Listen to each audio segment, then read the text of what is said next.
What is up, family? We have another Patreon request. We got la guerre des Gaules. Ça continue. Six. La sixième. La sixième. Oui, la sixième. Oh là là. Vercingetorix. Vercingetorix. I don't even know what that word means in English, let alone in French. Contre César. Oui, la siège. La siège. Davi, Daviricum. What? Daviricum. Bro, I have no idea. I'll just have to learn as we go along here because I have no. All I know is there's a war going on, and Caesar's just beating the shit out of everybody. That's all I know. We're up to that. Caesarita. Let's see who's next on his hit list. You know what I mean? Nous sommes en Gaule, en 53 avant Jésus-Christ. Alors que César tente de soumettre les tribus qui lui résistent encore, ses légionnaires se livrent à des massacres. À l'ouest, les Vénètes sont réprimés dans la violence la plus affreuse. Au nord-est, une immense partie du territoire belge est mise à feu et à sang. De l'aveu même du proconsul, les Éburons sont effacés jusqu'à leur nom. I mean, if you really think about it, the amount of lives that were lost in this era of the world of time it's unbelievable. It's unbelievable. La tribu n'a plus d'oppidum, plus de combattants, plus d'habitants libres. Même pour les standards de l'époque, les événements provoquent un choc parmi la population gauloise. Ajoutez les mauvaises récoltes, ajoutez les impôts de plus en plus lourds, et voilà que la Gaule est prête à se soulever comme un seul homme. Pour l'éviter, César tente une ultime démonstration de force. Il réunit l'Assemblée des Gaules, à Durocortorum, aujourd'hui Reims, et dénonce le comportement d'un chef rebelle. Espérant faire rentrer les contestataires dans le rang, son prisonnier est condamné à mort, mais à mort par décapitation. Soit, du point de vue des Celtes, le châtiment le plus humiliant qu'on puisse faire à un chef. Ainsi, loin d'avoir réussi son pari, César vient de donner une seconde chance à la Gaule. Car de loin, un jeune aristocrate ambitieux. That's what happens. I start a video and that's when I realize, oh, I have to sneeze right after I start a video. Never fails. Qu'on appelle Vercingétorix, sent que le moment est venu pour lui de faire son entrée dans l'histoire.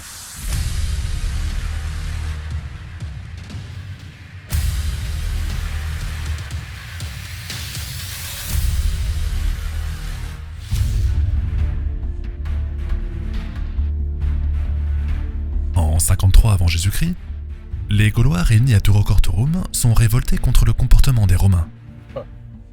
Après la mauvaise récolte, après les impôts de plus en plus lourds, après le massacre des Éburons, l'exécution d'Acco a bien du mal à passer. Mais César en est persuadé, les Gaulois ne feront rien. Ces derniers sont divisés entre tribus, chacune étant concurrente les unes avec les autres, sans compter que la tribu dominante, les Édouins, sont dirigés par Divicacus, qui est vendu à Rome. À l'époque, les Gaulois appellent Principatus, ou peuple patron, les habitants du territoire le plus puissant. En tant que chef de ce peuple patron, Divicacus est rendu responsable de la situation. C'est donc l'occasion pour Vercingétorix de dénoncer ce comportement, et peut-être de récupérer le Principatus pour sa propre tribu. Pour bien comprendre les ambitions de Vercingétorix, il faut s'intéresser à qui sont vraiment les Arvernes, le nom de sa tribu d'origine. Première chose à savoir, comme tous les Celtes qui habitent près de la frontière avec Rome, les Arvernes semblent être en voie de romanisation, c'est-à-dire que leurs us, leurs coutumes et leurs comportements s'inspirent des traditions romaines. Aussi, un chef belge comme Ambiorix, le roi des Éburons que nous avions vu dans l'épisode précédent, n'aurait rien à voir avec Vercingétorix. Le premier serait germanisé.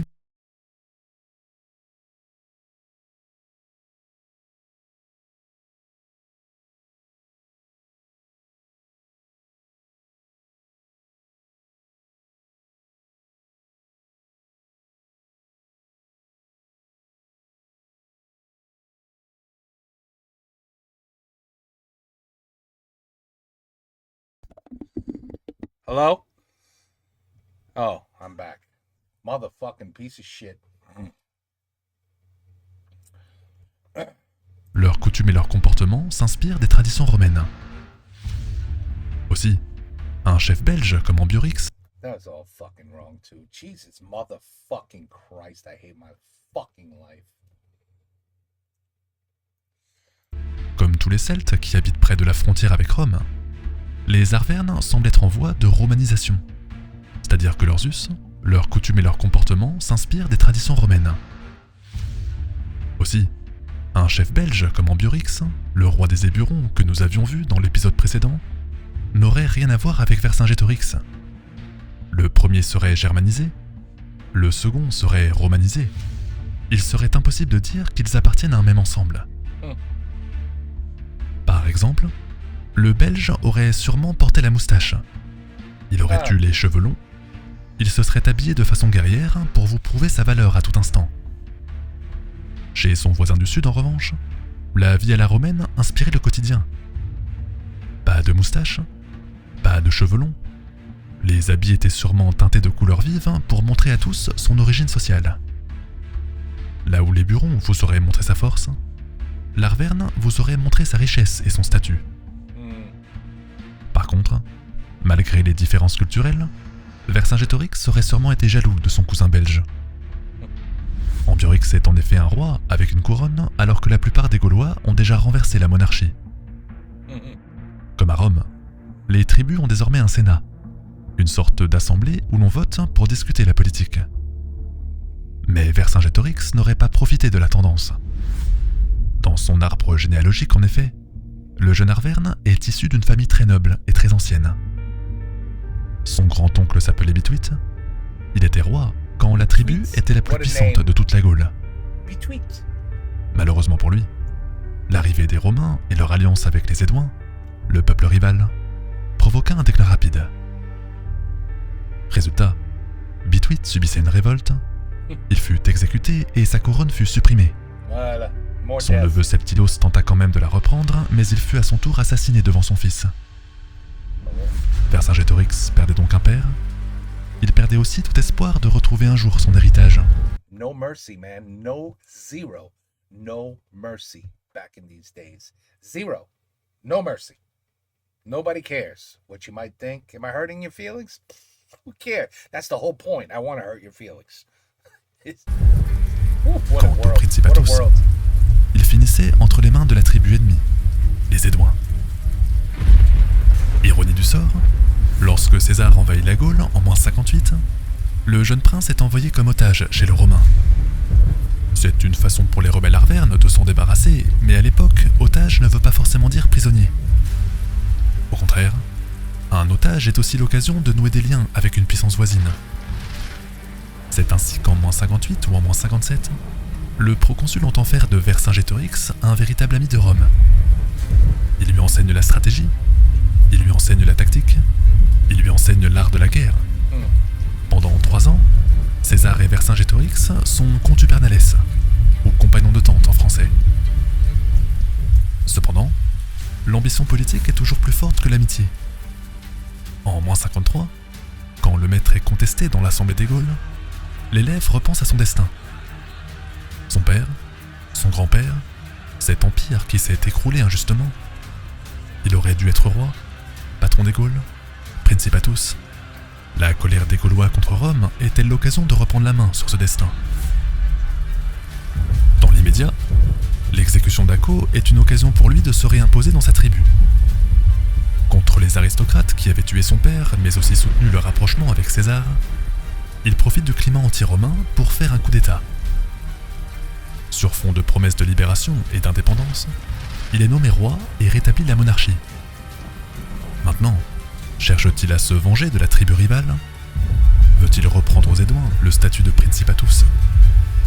Difficile de vraiment connaître ce qu'il a derrière la tête.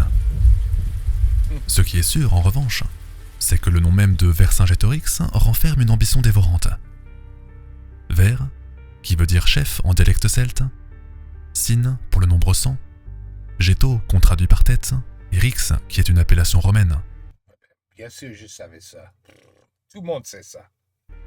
Le roi des 100 têtes n'est pas fait pour gouverner une simple tribu.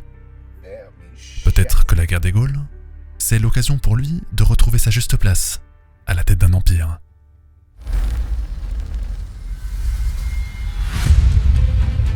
Allez, la bataille encore. More death. More killing. À la fin de l'année -53, les Gaulois réunis à Durocortorum quittent la ville avec l'impression d'avoir été trahis. Ils se rendent alors dans la forêt des Carnutes, qui est un lieu sacré dans la religion celte, tandis que César rejoint le territoire romain. Loin de se douter que son élève et ancien compagnon Vercingétorix s'est retourné contre lui, il ne prête aucune attention à ce qui se dit dans la forêt des Carnutes. Pourtant, les Gaulois, à la recherche d'un chef, se tournent naturellement vers le jeune Arverne. Ce dernier est le descendant d'un ancien patron des Gaules. Son grand-père avait fait la guerre contre Rome. De plus, il connaît par cœur les tactiques de César.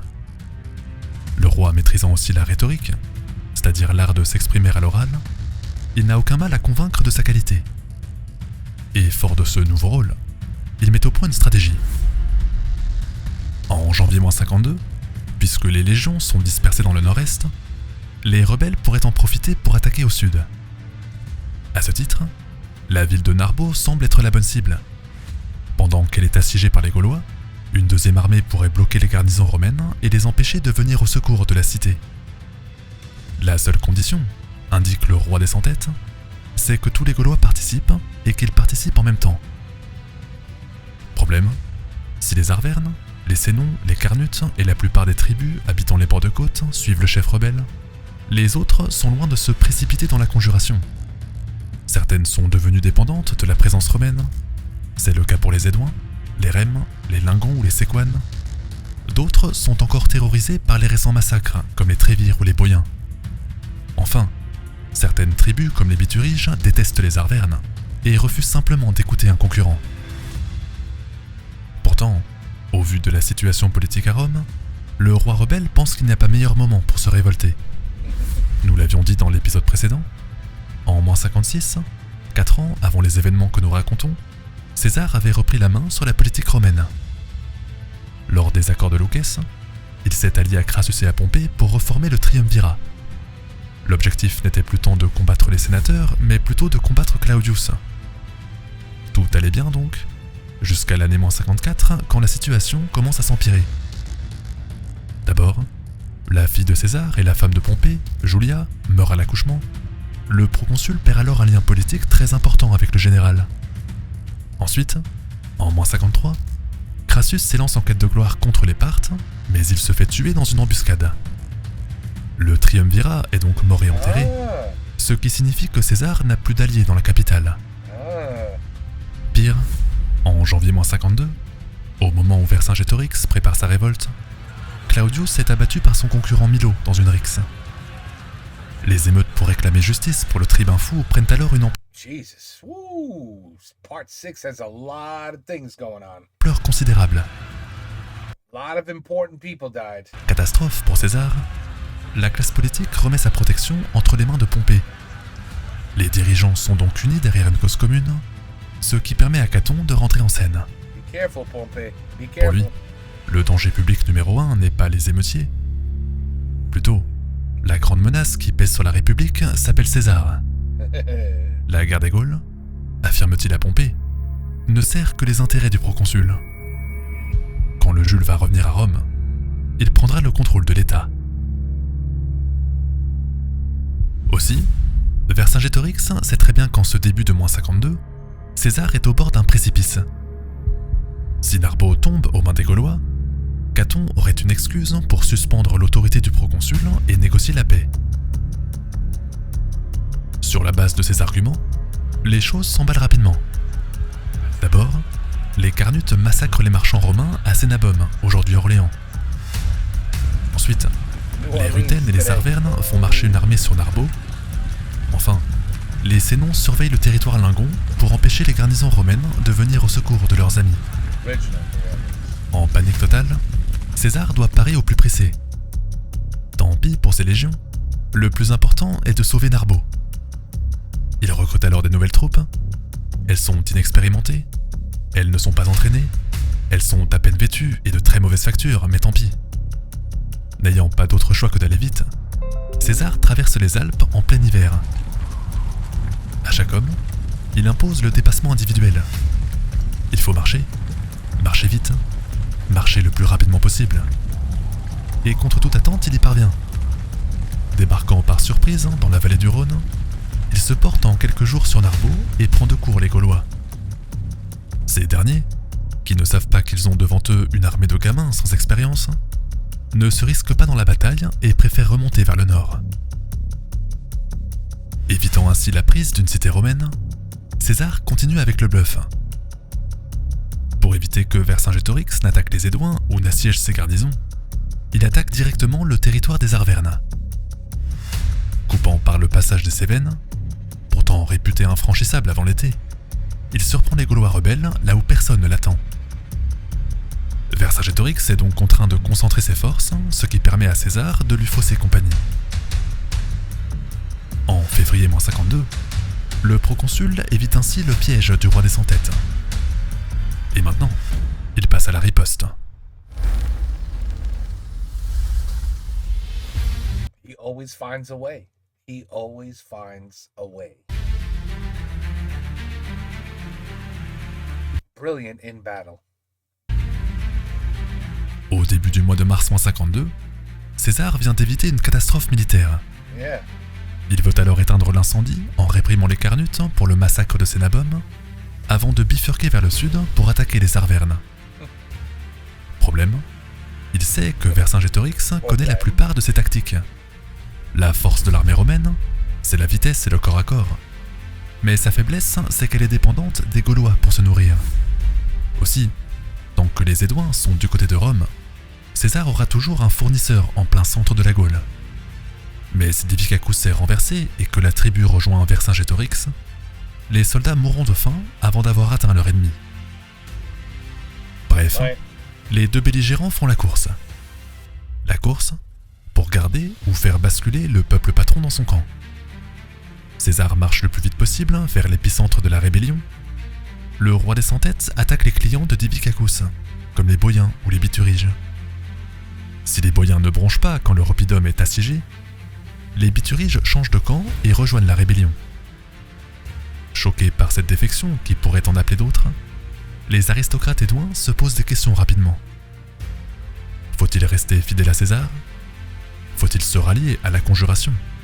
Oh Quelle boy. cause sert le mieux les intérêts de la tribu ? Mm. Divicacus hésite, mais Divicacus n'est pas le maître incontesté. Chaque année en effet, les Édouins votent pour élire un magistrat suprême, appelé Vergobrette, et aux élections de -52, les candidats semblent se déchirer sur la question romaine. César va-t-il tenir ses promesses ? A-t-on toujours un intérêt à le soutenir ? De ce scrutin électoral dépend l'avenir de la guerre des Gaules. There's already doubt. So once there's doubt, you're in trouble. Ainsi, puisque les Romains sont dépendants des Édouins pour s'approvisionner, César doit agir sans perdre un seul instant. Les habitants de Cénabum, qui avaient massacré des Romains, sont exécutés jusqu'au dernier habitant. To the last inhabitant. To the last one. Puis le proconsul descend vers le sud pour attaquer les Bituriges. Sauf que juste après avoir passé la Loire, il découvre devant lui un territoire brûlé, incendié et complètement carbonisé. Les oppidums, les villages, les campagnes. Le roi rebelle a transformé le territoire en un véritable brasier. Conséquence, les Romains n'ont rien à manger et commencent à compter les stocks. Oh. Patron. Les Édouins pourraient envoyer des vivres, mais Vercingétorix envoie sa cavalerie pour couper les routes. Pris au piège de la terre brûlée, César n'a d'autre choix que de marcher vers la capitale. Seulement, son vieux compagnon de tente a tout prévu. Pour condamner les 8 légions à la mort certaine, il demande aux Bituriges de brûler Avaricum, aujourd'hui Bourges. Dans quelques jours, Wow. les rebelles auront gagné la guerre. Néanmoins, même si le plan semble parfait, les aristocrates de la tribu demandent au roi d'épargner la ville. Avaricum, affirme-t-il, est une véritable forteresse.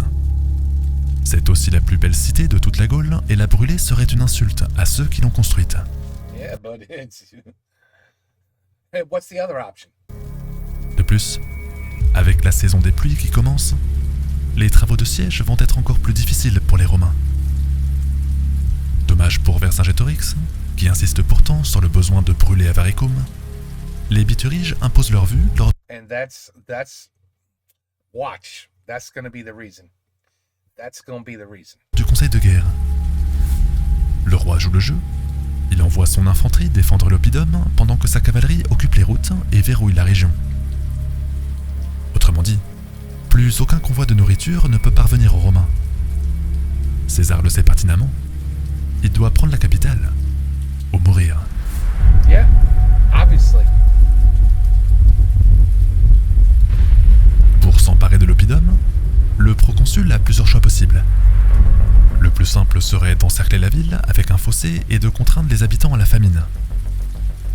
Seulement, Vercingétorix est juste derrière et la nourriture commence à manquer. Bah, le choix donc. Il faut enfoncer le mur principal par un assaut frontal. Mais là encore, César découvre une autre difficulté. Il apprend, par le biais de ses espions, que les murs d'Avaricum sont extrêmement solides. Appelé Murus Gallicus, ou mur gaulois en français, la structure est un mélange de roches, de terre et de bois. De l'extérieur, un parement de pierre sèche semble être soutenu par des poutres placées à l'horizontale. À l'intérieur, on trouve des pierres cassées en 1000 morceaux, mais le tout est entassé avec de la terre, si bien que le contenu est extrêmement solide. Impossible d'enfoncer le mur avec un bélier, Really? puisque la structure contient de la terre et du bois pour absorber le choc. Wow. Impossible non plus de l'incendier, puisque le Murus contient de la pierre. Pour César, la seule solution est donc de construire des tours de siège. Il faut que les engins s'approchent du mur, lentement, sûrement, afin d'assaillir directement la muraille. It's funny. I remember video games I used to play where we had to build these to attack a castle. There were so many games like that where you could attack castles and armies and legions and kings and just take over their. I used to play the games. Problème, La même chose. les environs d'Avaricum sont marécageux. Impossible dans ces conditions de faire avancer les tours, surtout qu'avec la pluie, les environs sont complètement inondés. And they'll sink. Wait. Pour faire rouler leurs machines, les Romains n'ont donc pas d'autre choix que de construire des rampes avec du bois posé à même le sol. Oh my God.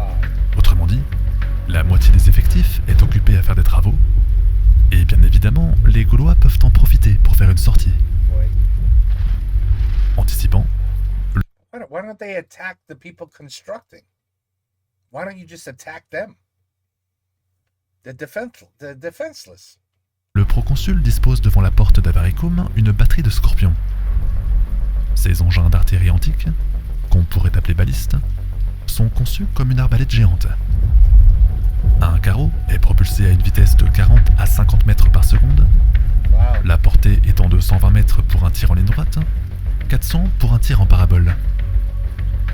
Bien entraînés, les artilleurs peuvent tirer à raison de plusieurs coups par minute. Bref, César a mis toutes les chances de son côté. Mais une nuit, malgré la présence de scorpions devant la porte, les Gaulois se ruent à l'extérieur des remparts. L'objectif ? Lancer des boules de feu sur les rampes, sur les balistes et sur les tours. Ouais. Cependant, par manque d'engins de propulsion, les Gaulois courent avec la boule incendiaire dans les mains. Les scorpions tirent alors sur les cibles, une fois, 2 fois, 3 fois. Mais lorsqu'un Gaulois est fauché par terre, un autre ramasse la boule de feu et se met à courir à son tour. Au grand désarroi des Romains, qui n'en croient pas leurs yeux, les défenseurs semblent ne pas se soucier de la douleur d'avoir les mains brûlées. Ils créent alors de véritables chaînes That's insane. That's crazy. humaines pour transporter les boules incendiaires. Les légionnaires doivent donc gérer les départs de feu, ils doivent donc résister devant la porte, ils doivent donc se protéger des cavaliers de Vercingétorix Now's the time. qui lancent des raids derrière les lignes. César, qui est au milieu de ses hommes, gère tous les fronts en même temps. Il faut de l'eau pour éteindre les incendies, il faut de la discipline pour repousser les Gaulois, il faut protéger les tours pour éviter qu'elles ne tombent dans les mains de l'ennemi. If Caesar gets out of this one, I mean seriously, if he gets out of this one, Malheureusement pour les rebelles, La qualité et l'expérience des légions romaines ont raison de leur courage. Après l'échec de la sortie, Oh my God. César ne perd aucun instant. Les tours avancent vers les murs I can't believe it. grâce aux rampes qui ont survécu au combat. Vercingétorix pourrait arriver au secours des défenseurs, il pourrait jeter tous ses cavaliers dans la bataille. Mais il le sait, et César le sait aussi. Les Celtes ne battront jamais les Romains dans une bataille rangée.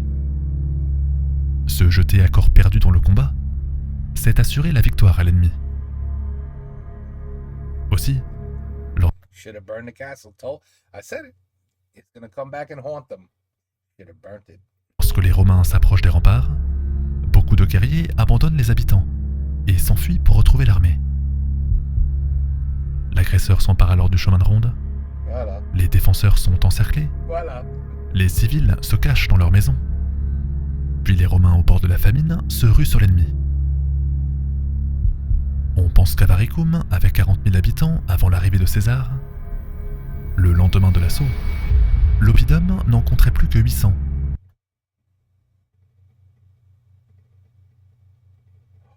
Oh my God. They basically killed everybody. Everybody. Mais au moins, C'est incroyable. Vercingétorix a montré qu'il avait raison.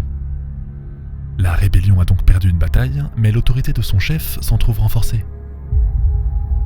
Maintenant, si la première manche est perdue, il s'agit de recruter de nouvelles troupes et de se rendre à Gergovie pour jouer la seconde manche.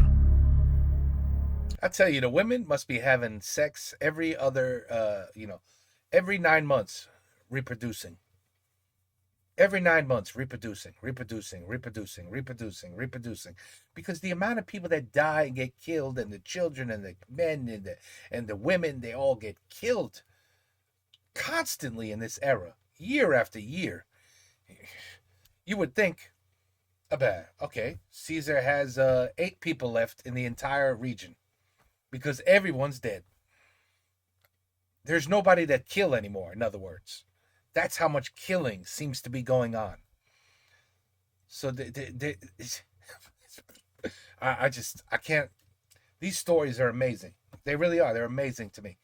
And I can't believe they blew it again. They had Caesar. They had his ass. They had him. And it would have been over. If the castle would have been burnt down like he wanted, and all the dummies, you know, it's always the ones in politics, isn't it? It's always the one in the politics, the Senate, the governors, the mayors, the politicians, all of them. They're always wrong. Always wrong. They don't know shit. Even today in 2025, they know nothing. All they care about is themselves. And there you go, man. They had him. Could you imagine? They would have all starved. He would have had no army. But no, it's an insult to burn the castle down. Well, there you go. Now you got to deal with him for another episode. Now we're going to see what happens in the La Septième. Voilà, Septième, the Gallic Wars. They're going to continue fighting, these two, huh? They're going to continue fighting. They shouldn't have had to, though. 40,000. Only 800 left in that castle.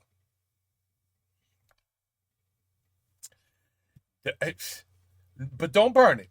Don't burn it. Don't burn it. Losing like 95, 96% of all of our people, the civilians. Who cares about that? Who gives a shit about that? Let's worry about the sweat and the tears put into building this beautiful castle. See? Politicians. Always wrong. All right, anyway. Voilà. La guerre de Gaulle, 6e complet, et la 7e va venir bientôt, I would imagine. Take care. Peace out. À la prochaine.